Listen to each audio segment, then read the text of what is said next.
During these challenging times, we need to stay strong mind, body, and spirit. The way I do it includes Purite every morning, a pure superfood with over 14 supplements in every serving. Begin building you now. Subscribe and save at leapapa.purite.com. Today's episode of Mindfully Speaking, Health, Wellbeing in the Universe at Large, we are visiting with events professional and lover of the experience, Kayla Cook. You're a new mom. Mhm. Congratulations. So from an outsider, I guess, perspective, you would appear that you have it all, right? You have a great husband, you have a building family, you have an adorable dog, a beautiful home, a new business, your health and happiness. So how do you handle those bumps in the road? Because we all have them, right? Mhm. We all have the obstacles. And you said that you learned to manage the chaos and you learned about boundaries. So tell us about your health and well-being. Yeah, well, I mean, my life is so drastically changed from the start of 2020 to now. I like I said, I probably wasn't good about setting out boundaries, or my husband and I just were talking about this the other day of going back to work or taking on some bigger projects, and how I need to set boundaries, and I can't after dinner go into my office and work for 4 hours after dinner. I need to. That's like our time, our marriage time.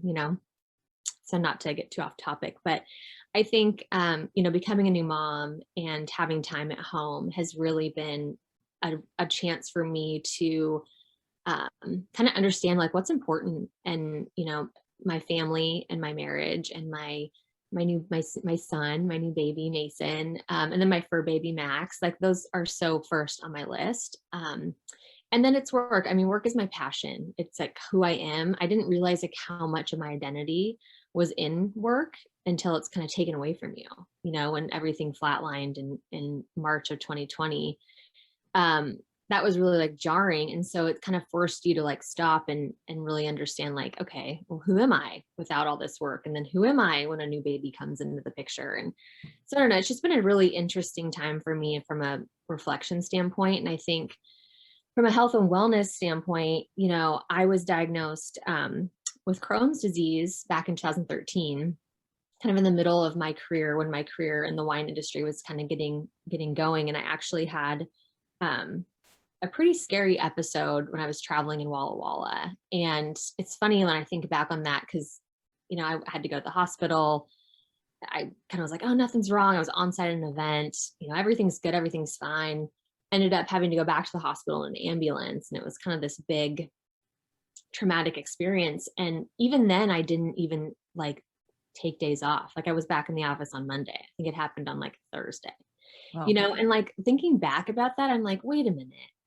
Like you went to the hospital, like you were in the, like you should have taken some time off and really listen to your body. And I think just that story I always think back on, because I think that our bodies are we just need to listen to them more. And if there's That's one, a tool. Our yeah, bodies are a tool, and they will speak to you and get louder and louder until you listen. yeah. And so I think, I always think back on that moment of just, my body was my body was talking to me, and I pushed it a little bit too far. And so, yeah, I think now, being a new mama and kind of getting back into work stuff, I'm just really trying to listen to my body and listen to what it's saying and what I need. And a lot of the times it's saying I need more sleep and maybe another cup of coffee.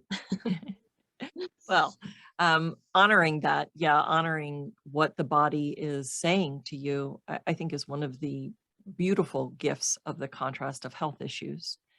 And I use the word contrast a lot because we can lump that into many different areas, right? We don't have to give power to the actual individual thing like world events or, the specific thing that is your health challenge, because then that gives that more power. When we think of kind of the umbrella of contrast, it diffuses the power of that contrast, I think, a bit. Yeah. You spoke to me before about the events industry, produces this fight or flight, this constant level of stress, which we do know. Everyone in the events industry intimately knows about stress. That's when I coined stress is not a badge of honor. So many of us over years and years and years, especially those who are directly related to producing events, believe it to be a necessary, I'm going to air quote, evil to Mhm. getting the job done. And we need to change that. And we change that as individuals. And then the snowball effect happens. And you are obviously doing your part in that by saying, I have boundaries now. Mhm. And I'm not going back into my office and working for 4 hours. And until we stand strong in our values, our Mhm. core values, and in our self-love and self-care, then nothing will change. So we all have to do that on an individual basis. And looks like you are doing that.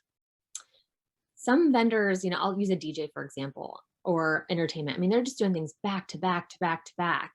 And it's almost like if you don't take a moment to step away and kind of get off the rush for a minute, it's just like your body, and I realized too, like stress is, it's not great on your body, and it Yeah. really breaks things down over time. And I think, for me as an autoimmune, having an autoimmune disease, I think I have to be really careful of that, because if I do push myself too hard, I'm not going to feel good. And then I'm not going to show up and be a mom. I'm not going to show up and be a good wife or a good professional.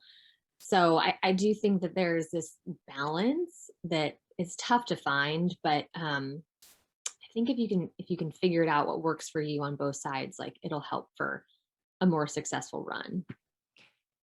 Absolutely. And it is imperative for your longevity, Yeah. anyone's longevity. And I've dealt with it personally and have come to what works best for me to be my optimal self. Hmm.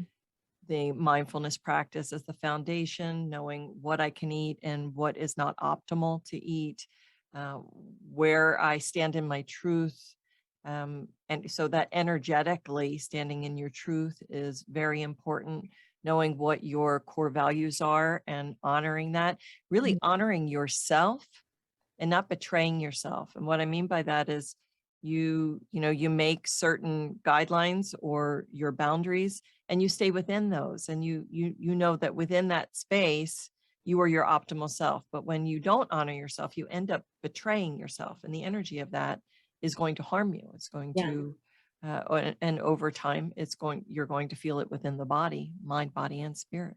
Yeah. So I love these things that you are really expressing, that you have this autoimmune issue, this challenge with Crohn's, and I know there are a lot of listeners out there that are experiencing very similar things, adrenal fatigue.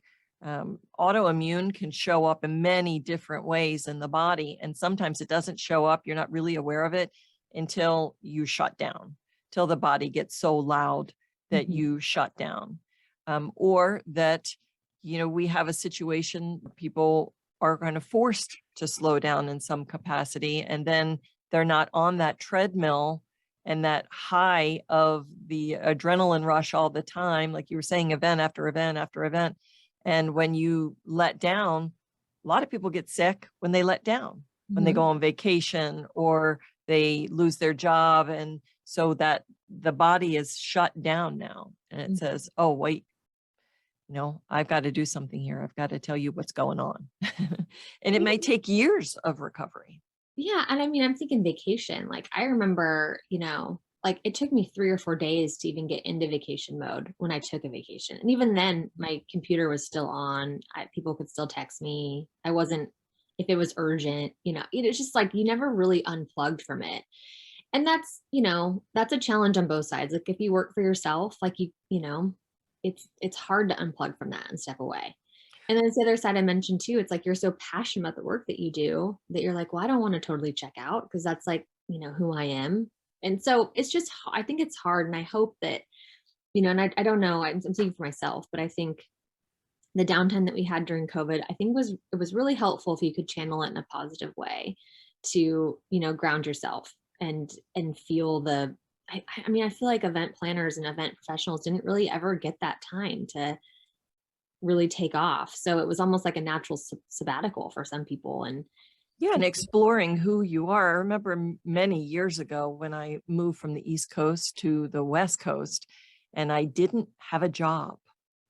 And I was struggling with that because I too had my identity attached to what I did as a Yeah. professional, and did a deep dive into exploring what that looked like, and and came up with a mantra where I people would ask, well, what do you do? And when you don't have a job, or when you're exploring what your next step is, sometimes that's a really difficult question to answer. So I Oh came yeah. up with, I'm a spiritual being having a physical experience. Mm. And that can be your mantra throughout your whole life, right? Because each time that you have a job or a career change or whatever, it's still valid. Yeah. Well, I was just going to say, I mean, I'm in a transitional point in my life as well between motherhood and, I was able to multitask anything, literally. And now that I have a son, I can't multitask him. I either have to be mom or I have to be, Kayla Cook Events professional. And I can't be in the middle. And so I've found this, I'm trying to find what that balance is going back to work. And I think to your point of, who are you? When people ask, well, are you staying at home? Are you going back to work? And it's scary to say you don't know. It's scary to say, well, I miss and I crave work so much. But right now I'm focusing on my like 11-month-old. I think there's some piece of it to speak your truth and what you're living through. It's okay. It's scary, but I think it's okay. And it's probably good for the soul. Wow, I think it's a perfect time to talk about being in the moment, Yeah. that you're in the moment with your child, and how beautiful that is, because it's fleeting. Yeah. And when we learn to be in the moment and just be comfortable in the space that you are, even if it's a little uncomfortable, just Mhm. live it, breathe it, be in it. Right. That is really the mindful way, Hmm. being aware of your thoughts and your actions in the world around you, and non-judgment, not needing to fill in the gap of making something up or projecting, or, just be.